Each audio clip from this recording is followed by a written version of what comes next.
안녕하세요. 원예와 텃밭 가꾸기를 사랑하는 시청자 여러분. 저희 모두 제 소라가 밭에 뿌리는 검은 황금이라는 말을 들어봤을 겁니다.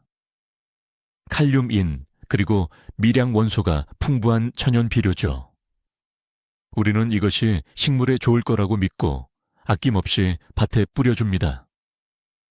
하지만 만약 제가 여러분이 이 황금으로 가장 예쁘고 수확량이 많은 작물을 오히려 망칠 수도 있다고 말씀드린다면 어떨까요? 오늘은 정원사들이 가장 흔하게 저지르는 치명적인 실수 중 하나를 파헤쳐 보겠습니다. 재를 절대 주면 안 되는 식물들의 목록을 완벽하게 정리해 드릴 겁니다. 영상을 끝까지 시청하시면 정원을 치명적인 결과로부터 구할 수 있을 뿐만 아니라 왜 이런 일이 발생하는지에 대한 근본적인 원인까지 이해하게 되실 겁니다. 장담컨대 이 목록의 몇몇 항목들은 정말 깜짝 놀라게 할 것입니다. 목록으로 넘어가기 전에 잠깐 2분 동안 본질을 파악해 봅시다. 화학적인 관점에서 볼 때 재는 무엇일까요? 단순히 타고 남은 잿가루가 아닙니다. 이것은 나무가 일생 동안 축적한 미네랄 물질의 농축액입니다. 주요 성분은 칼륨, 칼슘, 인, 그리고 마그네슘 화합물입니다. 여기서 핵심이 나옵니다. 이 화합물들은 거의 모두 강한 알칼리성 반응을 보인다는 점입니다. 재가 토양에 들어가면 매우 강력한 제산제 역할을 합니다. 이는 토양의 pH 수치를 급격하게 높여 땅을 알칼리성으로 만들어버립니다. 자, 이제 사람처럼 식물도 저마다 좋아하는 먹이와 환경이 있다는 것을 상상해 보세요. 일부는 시큼한 것, 즉 산성 토양을 정말 좋아합니다. 이 식물들의 뿌리 시스템은 그런 환경에서만 영양분을 흡수하도록 진화적으로 적응해 왔습니다. 그런데 우리가 이들에게 재를 주입하면 식물들에게는 견딜 수 없는 독성 환경을 만들어주는 꼴이 됩니다. 뿌리가 작동을 멈추고 식물은 비옥한 땅에 있음에도 불구하고 굶주리며 결국 천천히 죽게 됩니다. 여러분의 정원에 어떤 식물이 있는지 정확히 아는 것이 그래서 중요한 이유입니다. 저희의 하면 안 되는 것, 목록 중 부동의 1위부터 살펴보겠습니다. 바로 모든 종류의 침엽수들입니다. 가문비나무, 소나무, 측백나무, 향나무, 전나무 등 이 모든 침엽수는 예외 없이 산성 토양 애호가, 즉 산성 토양을 좋아하는 식물입니다. 이들이 자연에서 어디에 뿌리를 내리는지 생각해보면 답이 나옵니다.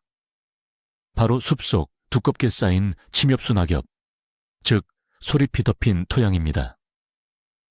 이 낙엽이 수년 동안 부식되고 썩으면서 침엽수에게 완벽한 산성, 그리고 통기성이 좋고 촉촉한 환경을 만들어줍니다. 그런데 만약 측백나무나 가문비나무 밑에 재 ASH를 뿌린다면 이것은 식물에게 테러 행위를 저지르는 것과 다름없습니다. 뿌리 주변에 인위적으로 사막과 같은 알칼리성 환경을 만드는 꼴이기 때문입니다. 알칼리성 환경은 침엽수가 생장에 필수적인 핵심 요소, 특히 철분과 마그네슘을 흡수하는 것을 완전히 막아버립니다. 그 결과는 참담합니다. 소립이 노랗게 변하고 갈색으로 타들어가며 가지 끝이 말라 죽는 현상이 나타납니다. 성장이 멈추고 면역력을 잃게 되며 해충과 병원균의 쉬운 먹잇감이 되어버립니다. 일단 이렇게 되면 흙의 산성 균형을 다시 맞추기 전까지는 어떤 영양제를 투여해도 소용이 없습니다. 그러니 단언컨대 JASH와 침엽수는 절대로 함께할 수 없는 조합이라는 것을 영원히 기억하십시오. 정원의 귀족들이라 불리는 진달래, 철쭉, 그리고 히스에리카에 대해 이야기해 보겠습니다. 이 화려한 관목들은 특별한 관리가 필요하며 그 중에서도 가장 중요한 요구 조건은 바로 pH 4.5에서 5.5 사이의 산성 토양입니다. 이 식물들에게 나무를 태운 제 후이, 단순히 해로운 비료 수준을 넘어 치명적인 독약과 같습니다. 아주 적은 양이라도 한 번만 사용해도 회복 불가능한 피해를 입을 수 있습니다. 이 식물들의 뿌리는 알칼리성 환경에 극도로 민감하여 노출되는 순간 거의 즉시 마비됩니다. 잎에는 엽록소 결핍, 즉 클로로시스 증상이 나타나기 시작합니다. 잎이 전체가 노랗게 변하지만 잎맥은 녹색을 유지하는 특징적인 현상이죠. 새수는 제대로 자라지 못하고 겨우 맺었던 꽃봉고리마저 피지 못하고 떨어져 버립니다. 식물은 눈에 띄게 쇠약해집니다. 꽃으로 가득 찬 풍성한 관목 대신 생존을 위해 힘겹게 버티는 초라하고 병든 개체를 얻게 될 뿐입니다. 철쭉류에게 올바른 환경을 조성해 주는 것은 많은 노력이 필요한 작업입니다. 우리는 전용 배양토를 구매하고 소나무 껍질로 멀칭을 해주며 심지어 물을 줄 때도 산성도를 조절합니다. 이렇게 정밀하게 관리하는 생태계에 재를 넣는 행위는 그동안 들인 모든 노력을 수포로 돌리는 것이며 아마도 그 식물에게 작별 인사를 구하게 될 가능성이 높습니다. 이제 정원의 여왕, 수국에 대해 이야기해 볼까요? 수국은 특히 흥미롭고 상황을 아주 명확하게 보여주는 식물입니다. 대부분의 넓은 잎수국 품종들은 토양의 산성도를 알려주는 살아있는 지표나 다름없습니다. 산성 토양에서는 마법 같은 파란색과 하늘색 꽃을 피우고 중성이나 알칼리성 토양에서는 분홍색과 진분홍색 꽃을 피우죠. 많은 정원사들이 의도적으로 토양을 산성화시켜서 파란색 꽃을 얻으려고 노력합니다. 그런데 말입니다. 수국 밑에 재를 뿌리는 행위는 단순히 해로운 수준을 넘어 수국의 본질 자체를 완전히 바꿔버립니다. 첫째, 파란색 꽃은 확실히 포기하셔야 합니다. 재는 토양을 급격히 알칼리성으로 만들어서 공들여 키운 푸른빛 꽃차례가 기껏해야 칙칙한 분홍색으로 변하고 말 겁니다. 하지만 이것은 빙산의 일각에 불과합니다. 산성을 좋아하는 다른 식물들과 마찬가지로 수국은 알칼리성 환경에서 철분을 흡수하지 못하게 됩니다. 이로 인해 심각한 철분 결핍, 즉 황화 현상이 발생하며 잎이 하얗게 변색되어 관상 가치를 잃게 됩니다. 결국 약해지고 겨울나기를 힘들어하며 꽃도 제대로 피우지 못합니다. 만약 건강하고 풍성하게 꽃을 피우는 수국을 보고 싶다면, 특히 푸른빛 꽃을 원하신다면 제가 든 포대는 수국 근처에 얼씬도 못하게 하십시오. 이제 화단에서 베리 재배지로 자리를 옮겨보겠습니다. 이곳에는 가장 인기 있고 탐나는 관목 중 하나인 재배 블루베리가 우리를 기다리고 있습니다. 그리고 그와 함께 야생의 친척인 빌베리, 링곤베리, 크랜베리도 있죠. 이 베리류들은 극단적인 산성 토양 선호 식물입니다. 정상적인 성장과 풍성한 결실을 위해서는 pH 3.8에서 5.0 사이의 매우 강한 산성 토양이 필요합니다. 이는 미니 이탄 습지와 다름없습니다. 이 식물들의 뿌리는 성장에 필수적인 특별한 균류, 즉 균은 마이코리아과 공생하며 살아갑니다. 이 균근은 오직 강한 산성 환경에서만 존재할 수 있습니다. 그런데 블루베리 밑에 제 아씨를 뿌리는 순간 여러분은 균근을 죽이는 행위를 하는 것입니다. 이는 곧 식물이 스스로 양분을 얻는 자연적인 메커니즘을 빼앗는 것과 같습니다. 나무는 즉시 반응합니다. 성장이 멈추고 잎은 누렇게 변하며 열매가 맺힌다 해도 작고 신맛만 강합니다. 대개는 아예 결실을 맺지 못하는 경우가 더 많습니다. 경험이 부족한 정원사들은 블루베리에서 몇 년씩 수확을 기다리지만 단 한 번의 제 투여만으로도 나무의 발달을 몇 년이나 퇴보시키거나 심지어 완전히 죽게 만든다는 사실을 깨닫지 못합니다. 이러한 베리류에게 재는 절대 금기 품목입니다. 자, 이제 텃밭으로 시선을 돌려볼까요? 이곳에도 쟤를 싫어하는 까다로운 작물들이 있거든요. 이 목록의 첫 번째는 의외로 수영 소렐입니다. 우리는 수영을 그냥 잡초처럼 어디든 잘 자란다고 생각하곤 하죠. 하지만 사실 수영이 무성하게 잘 자란다는 건 여러분의 흙이 산성화되어 있다는 확실한 증거입니다. 수영은 산성 토양을 정말 좋아하거든요. 그런데 만약 정리를 한답시고 이 수영밭에 재를 뿌려 거름을 주려 한다면 기대와는 정반대의 결과를 얻게 됩니다. 식물은 시들기 시작하고 잎은 작아지며 특유의 새콤한 맛과 수분감을 잃어버리게 됩니다. 사실상 수영이 제대로 자랄 수 없는 환경을 만들어주는 것이고 성장을 멈춰버리게 하는 꼴이죠. 이것은 신선한 채소를 잘 수확하기 위해 흙을 중화시키는 것이 아니라 오히려 산성 상태를 유지해줘야 하는 드문 경우입니다.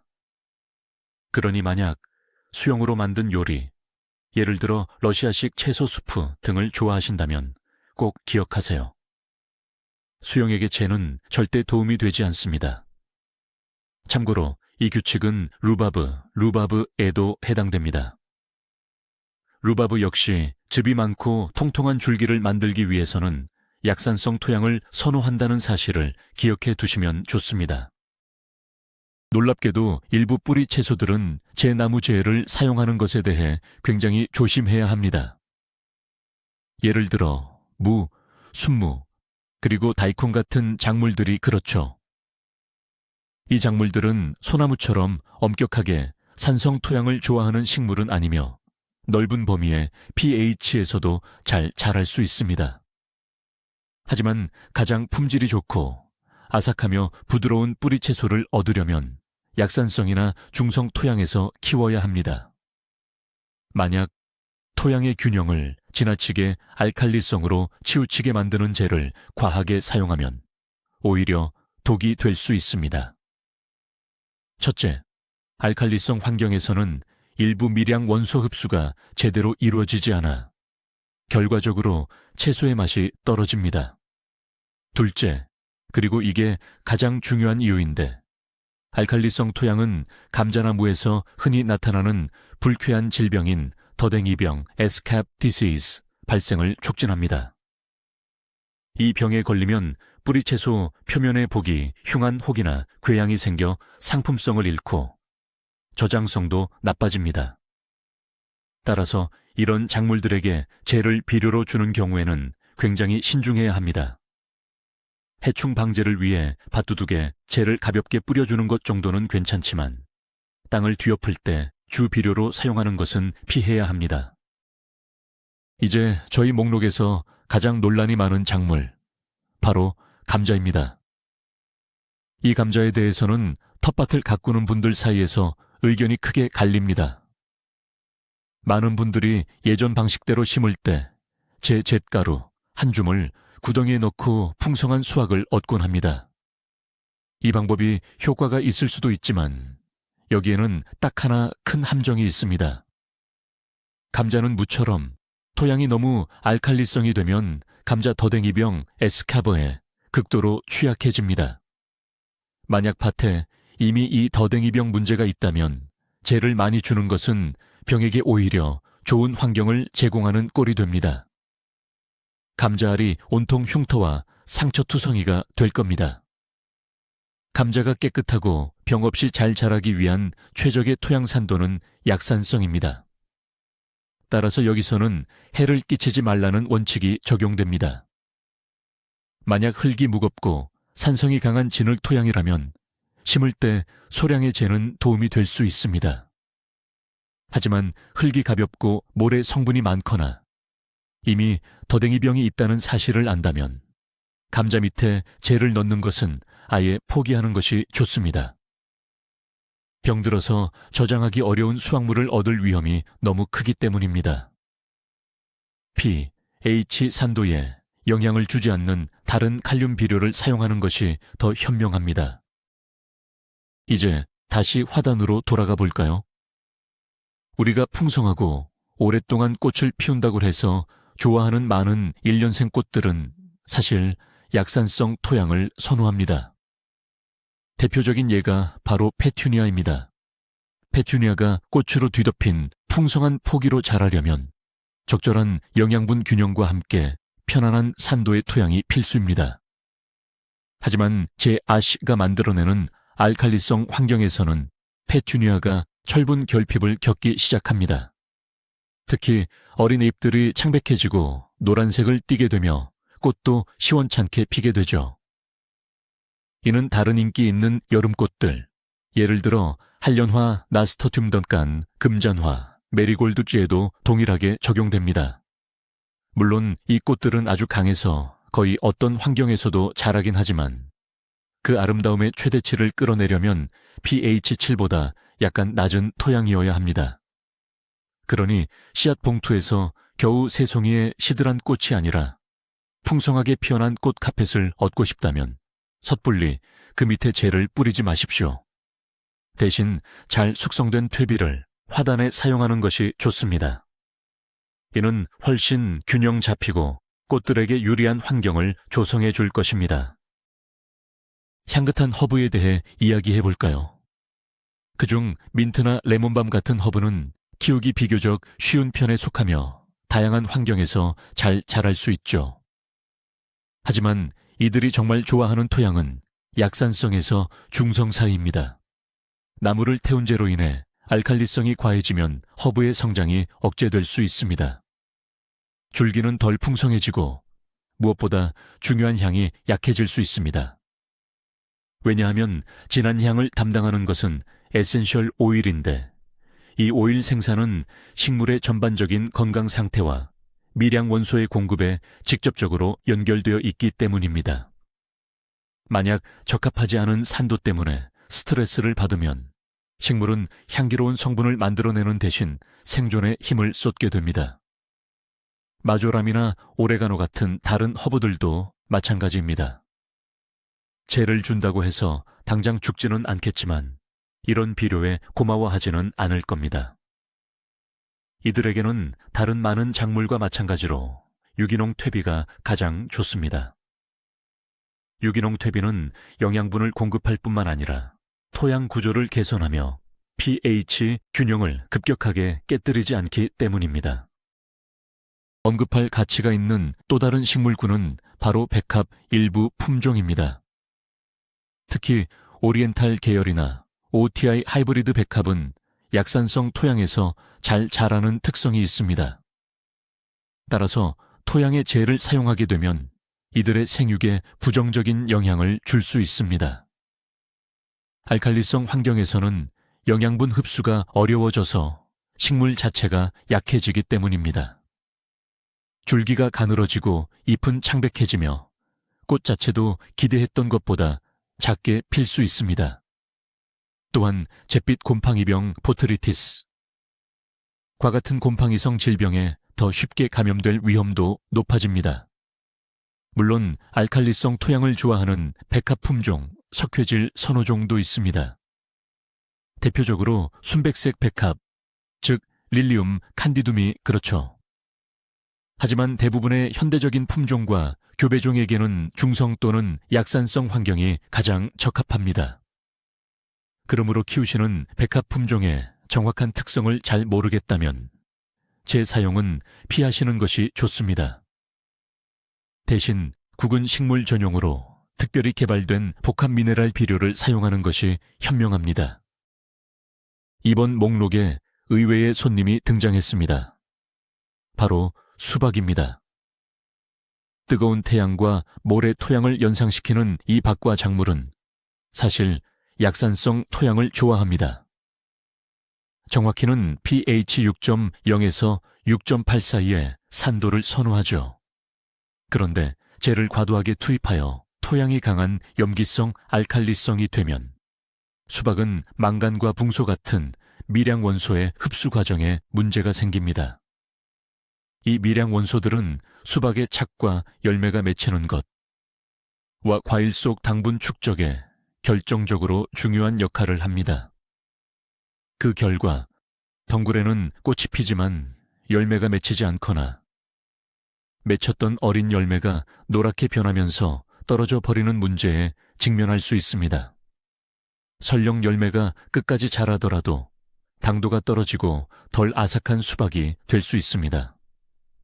그러니 수박밭을 만들 때 젤을 너무 많이 사용하지 않도록 주의해야 합니다. 병의 예방을 위해 살짝 흩뿌리는 정도는 괜찮지만 달콤한 수확을 기대하며 양동이째 쏟아붓는 것은 오히려 역효과를 낳는 실수가 될 수 있습니다. 차라리 수박이 쉽게 흡수할 수 있는 형태의 인산 칼륨 비료를 사용하는 데 집중하는 것이 훨씬 현명합니다. 또 다른 인기 바짝물인 토마토에 대해서도 이야기해 봅시다. 토마토는 감자와 상황이 비슷합니다. 강한 산성 토양을 선호하는 것도 아니지만 그렇다고 알칼리성 흙을 엄청 좋아하는 것도 아닙니다. 토마토가 가장 좋아하는 최적의 환경은 약산성이나 중성에 가까운 토양입니다. 토마토의 젤을 과도하게 사용하는 것의 가장 큰 위험은 젤에 매우 풍부한 칼슘 성분이 칼륨의 흡수를 방해한다는 점입니다. 즉, 칼슘이 너무 많으면 식물이 칼륨을 제대로 흡수하지 못하게 됩니다. 그런데 칼륨이야말로 토마토의 열매를 굵게 만들고 잘 익게 하며 맛을 결정하는 가장 중요한 핵심 요소입니다. 게다가 수분이 부족한 상황에서 칼슘이 과도하면 토마토 열매에 배꼽 썩은병, 칼슘 부족으로 나타나는 증상이 생길 수도 있습니다. 그러므로 토마토의 젤을 사용할 때는 반드시 신중해야 합니다.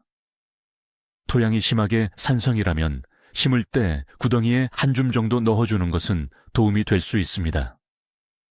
하지만 한 시즌 내내 정기적으로 재물을 녹인 용액을 계속 뿌려준다면 영양소의 균형이 깨져 오히려 득보다 실이 많아질 위험이 있습니다.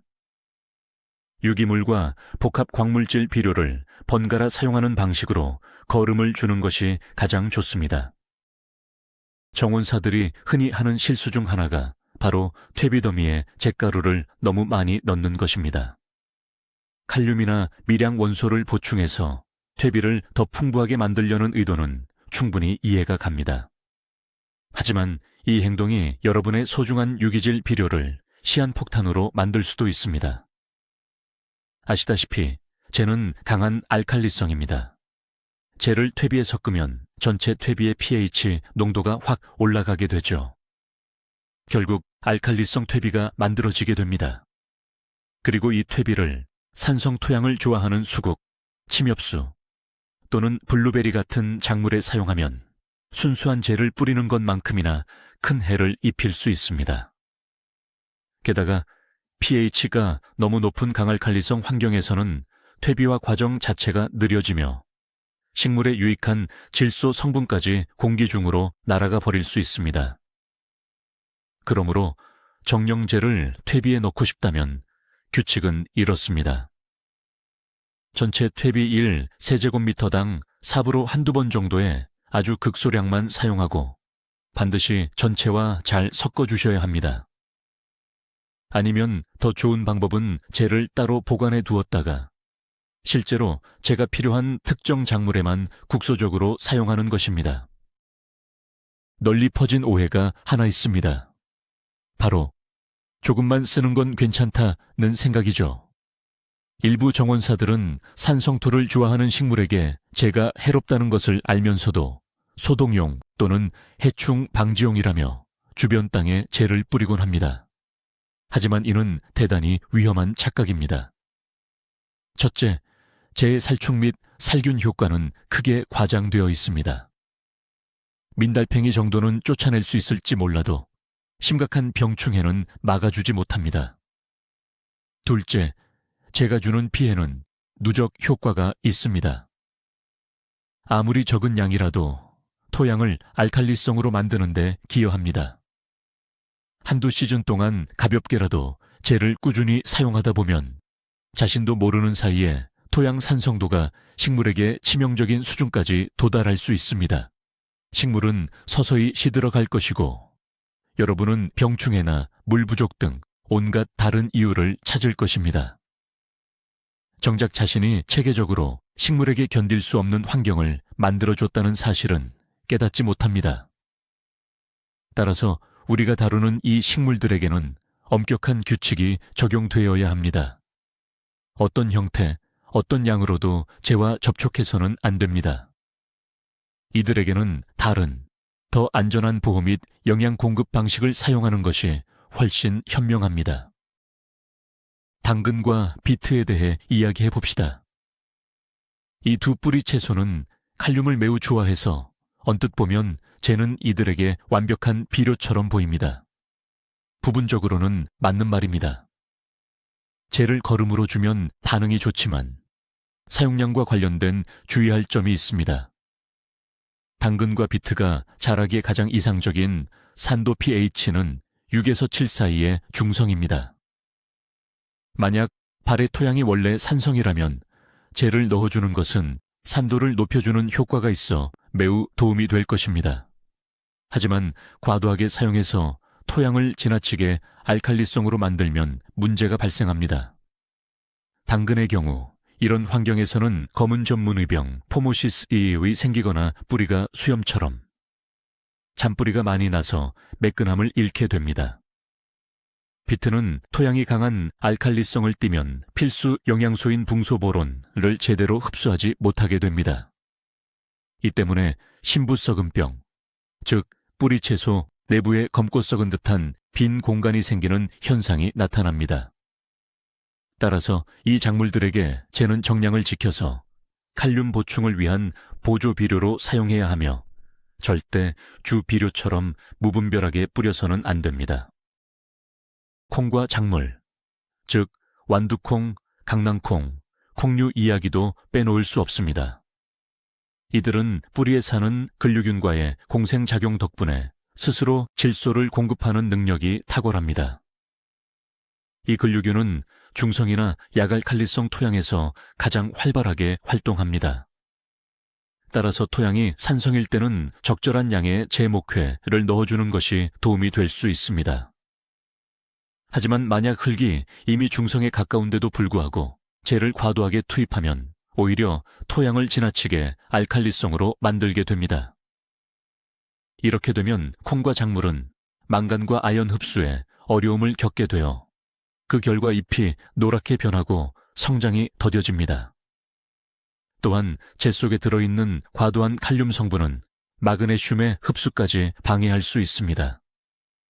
그러므로 재에 비교적 잘 반응하는 작물이라 해도 항상 적정량을 지키는 것이 중요합니다. 재를 포함한 모든 산도 교정제를 사용하기 전에는 도움을 주려다가 오히려 해를 끼치지 않도록 최소한 자신의 토양 산도를 파악해 두는 것이 매우 중요합니다. 많은 재배자들이 배추 무사마귀병과 같은 질병을 퇴치하기 위해 제목제제를 활용하곤 합니다. 이 질병은 십자화과 작물의 뿌리를 공격하는 곰팡이성 질병이며 특히 산성 토양에서 가장 잘 번성합니다. 따라서 토양의 산도를 중화시키는 것, 즉 토양 산성화를 막는 것이 무사마귀병 관리에 있어 핵심적인 재배 기술입니다. 그리고 이 과정에서 재는 실제로 매우 효과적인 수단이 될 수 있습니다. 하지만 모든 것이 적당해야 좋다는 점을 잊어서는 안 됩니다. 만약 배추, 브로콜리 또는 무와 같은 작물에 매년 엄청난 양의 재를 과도하게 사용한다면 토양이 지나치게 알칼리화될 수 있습니다.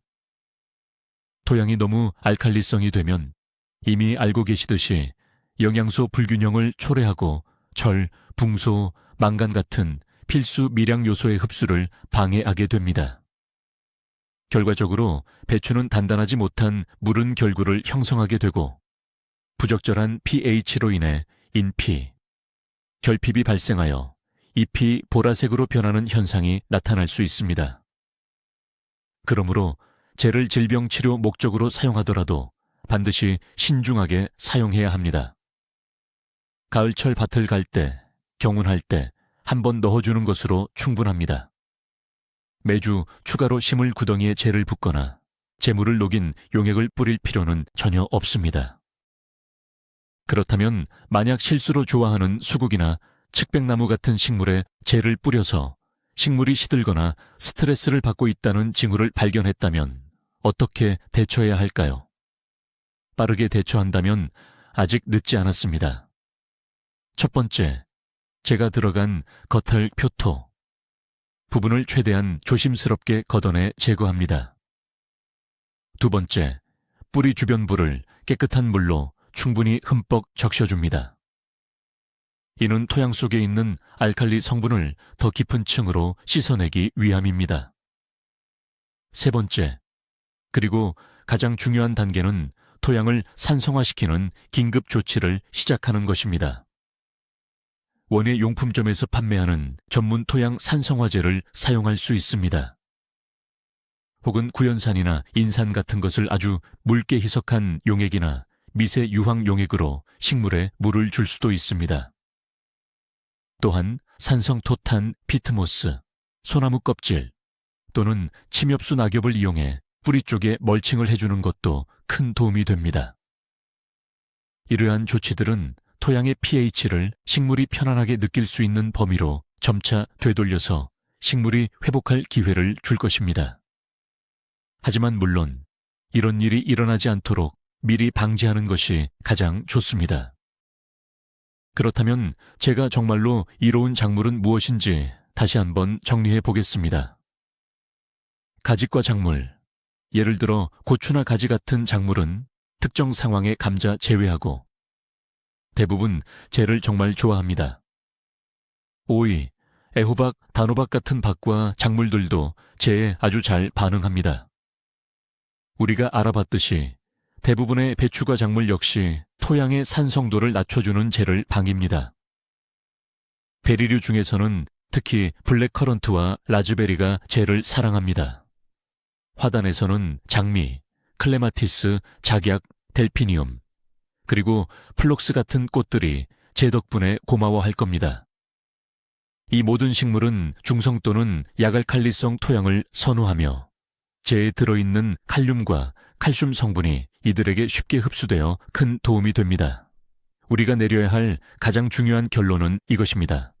재는 만능 비료가 아니라 토양의 산도를 조절하는 강력한 도구라는 것입니다.